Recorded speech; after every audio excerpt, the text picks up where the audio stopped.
আসসালামু আলাইকুম। সবাইকে আমার ভিলেজ লাইফস্টাইল ব্লগে আরও একবার স্বাগত জানাই। কাছে এবং দূরে, দেশ এবং দেশের বাইরে যে যেখান থেকে আমার ভিডিওটি দেখছেন, আশা করছি আল্লাহ তাআলার অসীম রহমতে সবাই অনেক অনেক ভালো আছেন, সুস্থ আছেন। আমরাও আলহামদুলিল্লাহ ভালো আছি। দীর্ঘ একটা বিরতির পর সংসারে কিছু টুকটাক কাজকর্ম নিয়ে হাজির হয়েছি আপনাদের মাঝে আমি শাহিনুর। আশা করছি পুরো ভিডিওটা দেখবেন, সবার অনেক ভালো লাগবে। যদিও ভিডিওটা আজকে আপলোড দেব, কিন্তু ভিডিওটা করা হয়েছিল 21শে জুলাই। ওই দিন তো অনেক বড় একটা দুর্ঘটনা ঘটে বাংলাদেশে, যা সারা বাংলাদেশকে নাড়িয়ে দিয়েছিল। 24শে জুলাই এসেছিল, এসে কিছু মায়ের বুক খালি করে দিয়ে গেছিল। এখন 25শে জুলাইও এসে কিছু মায়ের বুক খালি করে দিয়ে গেছে। 26শে হয়তো জুলাই আসবে, কিন্তু সেই দিন আর মাহরেন চৌধুরী মিসের মতো কেউ টেসিং দিবে না স্কুলে, আর লামিয়ার মতো কেউ রাগ করে স্কুলে যাবে না বাবার সাথে। বাবা ঘুরতে নিয়ে যায় নাই, তাই হয়তো রাগ করে স্কুলে চলে গেছে।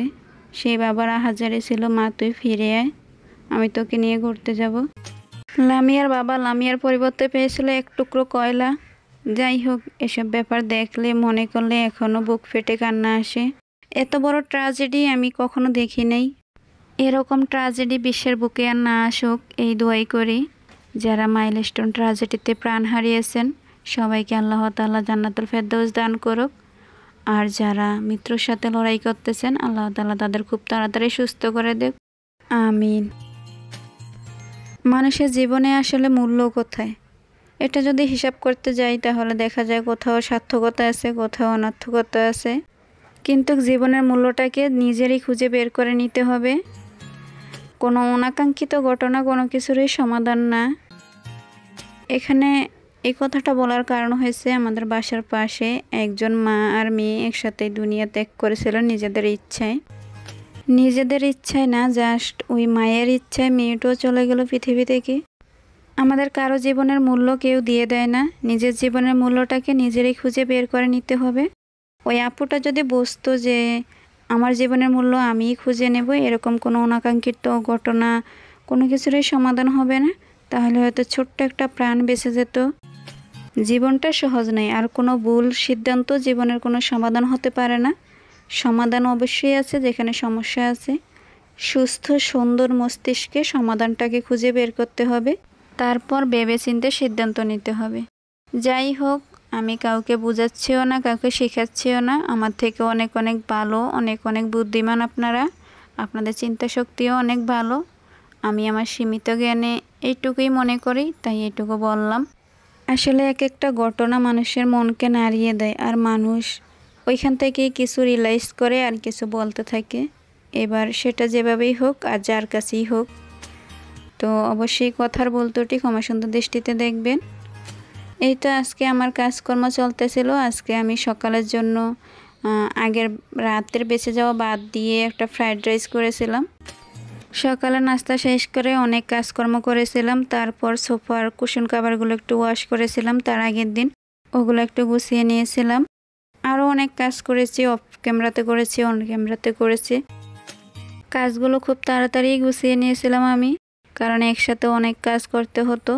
আর ওই দিন আমার মা একটু অসুস্থ ছিল, ভেবেছিলাম সব কাজ গুছিয়ে বিকেলে একটু মাকে গিয়ে দেখে আসব, কিন্তু সব কিছু মিলিয়ে শেষ পর্যন্ত আর যাওয়া হলো না।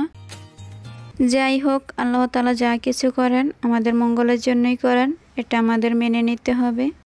আল্লাহর সিদ্ধান্তেই আমাদের খুশি থাকতে হবে।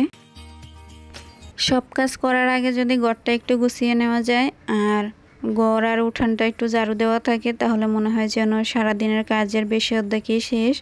বাকি থাকে রান্নার ঝামেলাটা। রান্না শেষ হয়ে গেলেই একটু রিল্যাক্স পাওয়া যায়। যদিও মায়েদের কোনো রিল্যাক্স করার মতো টাইম নেই, তারপরও সংসারের কাজগুলো গুছিয়ে নিয়ে বাচ্চা এমনিতেই সামলানো যায়। আর যদি সব কিছু এক হয়ে যায়, বাচ্চা সামলানো সংসার গোছানো, তাহলে কিন্তু একটু হিমশিম খেতে হয় আমাদের। তো এই তো সোফা গুছিয়ে বিছনাও গুছিয়ে নিয়েছি। এখন এই ফুলের টব দুটো একটু পরিষ্কার করব, এগুলো তো ময়লা জমে আছে, অনেক দিন থেকেই করব করে আর করা হয় না। তো আজকে যখন শুরু করছিলাম ভাবলাম সব কিছুই একসাথে শেষ করে নেই, তাহলে কাজগুলো গুছিয়ে নেওয়া হয়ে যাবে। আর আমার মাথা থেকেও টেনশন বেরিয়ে যাবে। কাজ গুছিয়ে নেওয়া শেষ। এখন রান্না করার জন্য সব কিছু গুছিয়ে নেব। আজকে যা যা রান্না করব সব কিছু ঘরে বসে গুছিয়ে নিয়ে তারপর চলে যাব রান্নাঘরে রান্না করার জন্য। এই তো আমি এখানে মাংস নিয়েছি। 1 কেজি থেকে কিছুটা কম হবে, হাফ কেজি থেকে বেশি হবে। তো যা যা লাগবে উপকরণ সব কিছু দিয়ে একসাথে ম্যারিনেট করে রেখে দেব। মাংসের মধ্যে দিয়েছিলাম আদা বাটা, রসুন বাটা, পেঁয়াজ কাটা, হলুদ গুঁড়া, মরিচ গুঁড়া, জিরা গুঁড়া, ধনিয়া গুঁড়া আর কিছু আস্ত গরম মশলা। আজকে আর কিছু বাটাবাটি করে দেব না। সব শেষে তেল দিয়ে তারপর খুব ভালোভাবে মাখিয়ে নেব। এ পর্যায়ে মাংসটা যতটা ভালো করে মাখিয়ে নেওয়া যাবে আর মাংসের ভিতরে যতটা মশলা পৌঁছাবে ততই খেতে মজার হবে। তো এখানে আমি আরও করব ছোট মাছের পাতুরি। ছোট মাছটা যদি মাখিয়ে পাতুরি করা হয় তাহলে কিন্তু খেতে অনেক ভালো লাগে। এবার পাতুরি আপনি যে পাতা দিয়ে বানান না কেন, লাউ পাতা দিয়ে করলেও খেতে ভালো লাগে, কুমড়া বা কচু পাতা যেই কোনো পাতা দিয়ে করলেই কিন্তু খেতে অনেক মজার হয়। তো আমি এখানে গুঁড়া মাছ নিয়েছিলাম, আমার আন্দাজ অনুযায়ী আমার যা লাগবে তাই নিয়েছিলাম। সাথে দিয়েছিলাম পেঁয়াজ, ধনিয়া পাতা কুচি, হালকা একটু আদা রসুন বাটা, হলুদ গুঁড়ো, মরিচ গুঁড়ো আর একটু জিরার গুঁড়ো দিয়ে আমি মাখিয়ে রেখে তারপর চলে আসলাম রান্নাঘরে রান্না করার জন্য। তো এই তো আগে আমি মাংসটা রান্না করে দেব। অনেকক্ষণই ম্যারিনেট করা ছিল। আমি পুকুরে গিয়ে চাল ডাল এগুলো ধুয়ে এনেছিলাম। তেল যেহেতু আমি আগে দিয়েছিলাম তাই তেলের পরিমাণটা একটু কমিয়ে দিলাম। তারপর তেলটা হালকা গরম হয়ে গেলে ম্যারিনেট করা মাংসটা দিয়ে সামান্য একটু পানি দিয়ে ঢাকনা দিয়ে ঢেকে রেখে দেব। এইটুকু পানিতেই কিন্তু কষানো হয়ে যাবে, কারণ মাংসের থেকে অনেকটা পানি ছাড়বে। তো এই তো ঢাকনা দিয়ে ঢেকে ঢেকে আমি কষিয়ে নিয়েছিলাম। কষানোর জন্য যে পানিটা দেওয়া হয় তা যদি একদম শুকিয়ে নেওয়া যায় তাহলে কিন্তু রান্নার স্বাদ অনেক ভালো আসে।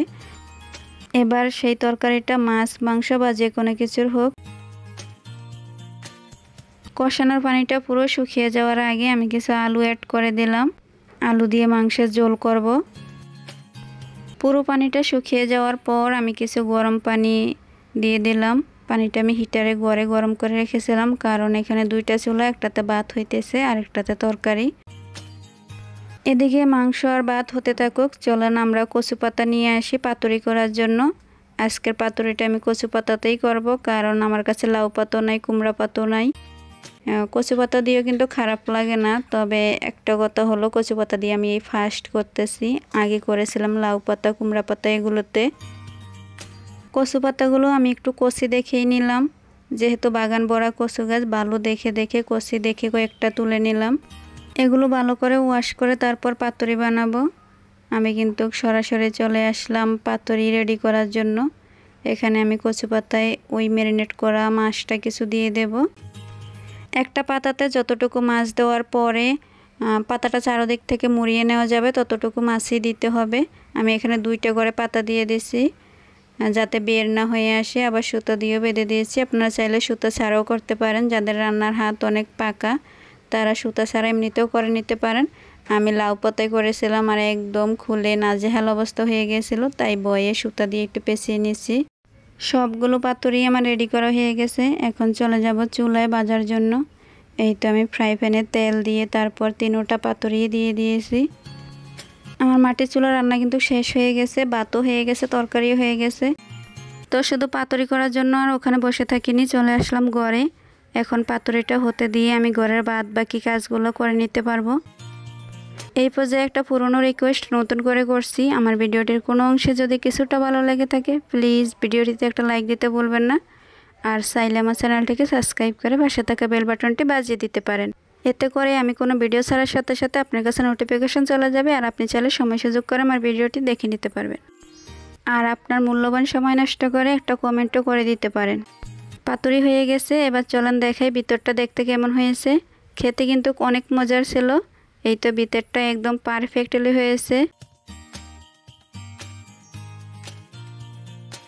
সবাইকে একরাশ ভালোবাসা জানিয়ে আজকের মতো বিদায় নিচ্ছি। সবাই ভালো থাকবেন, সুস্থ থাকবেন, সুন্দর জীবন কাটাবেন আর আমাদের জন্য দোয়া করবেন। আল্লাহ হাফিজ। আসসালামু আলাইকুম।